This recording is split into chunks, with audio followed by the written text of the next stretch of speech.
Alright, working on a 98 Dodge Grand Caravan 3.0 motor. The oil pump front seal is leaking profusely, which unfortunately you have to take off the timing belt to get to.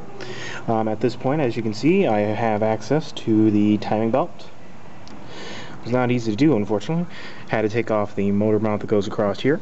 There was a very large steel plate in front of it that I had to unbolt as well, and also a plastic timing cover. Now I'm going to set the engine at top dead center and remove the timing belt, take off the timing cog on the bottom there, and from there replace the seal. Hopefully it won't come out too difficultly, but only time will tell. Looks like this timing belt has been replaced before. The timing belt is in good shape, so the tensioner should move freely with luck, and I'm going to continue tearing this apart.